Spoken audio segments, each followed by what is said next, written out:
So maraming nag-request sa atin na ipakita ko daw yung anak ko na gumaling sa sakit na kanser.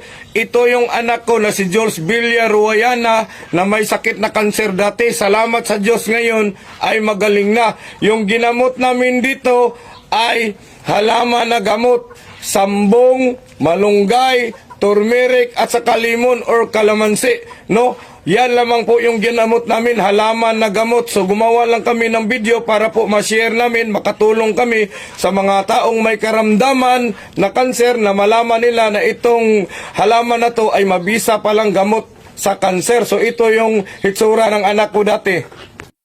So yan yung nagsimula ng nagkasakit yung anak ko. Yan, payat na payat. Dito, muntika na talagang bumigay. Dito, akala namin mawala na talaga siya. Tapos nung umuwi kami, nag-herbal, ito na yung hitsura niya. Tumataba na, bumabalik na sa dati. Tapos dito, lumalago na yung buhok niya. Ayan, may buhok na siya dito. Tapos, ayan, nakikita mo, hindi na matamlay.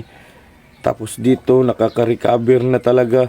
Hanggang paunti-unti ng tuluyang gumaling at dito magaling na talaga. Salamat sa Diyos sa halaman na gamot. Pakishare po ng video para marami pa tayong matulungan ng mga bata, ng mga taong may sakit na kanser. Salamat. Nagtanong sa akin kung may tubig ba ito. So wala pong tubig. Pure lang talaga ng dahon ng sambong.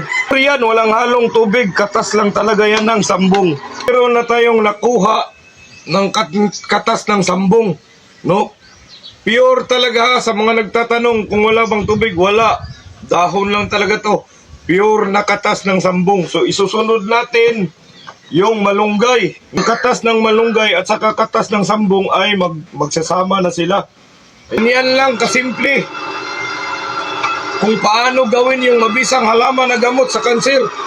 Ito lang yung ginamot ko sa anak kong may sakit na kanser dati. Salamat sa Panginoon, ngayon magaling na. Ito yung ingredients sa sambong, 1 kilo, turmeric, kalahating kilo, kalamansi, kalahating kilo, malunggay, 1 kilo. So yan, kasi maraming magtatanong na kung ano daw yung tamang mixture. So yun, turmeric natin, isasalin natin sila lahat, isasama natin, ayan, no? Ito na yung pinagsamang katas ng sambong, malunggay, turmeric at saka kalamansi. Yan. Yan. No? So ito yung mabisang halaman na gamot na pinapainom ko sa anak kong may sakit na kanser. No? Kalahating kilo ng turmeric, kalahating kilo ng kalamansi. Kung walang kalamansi, pwede limon. Tapos 1 kilo na malunggay, no?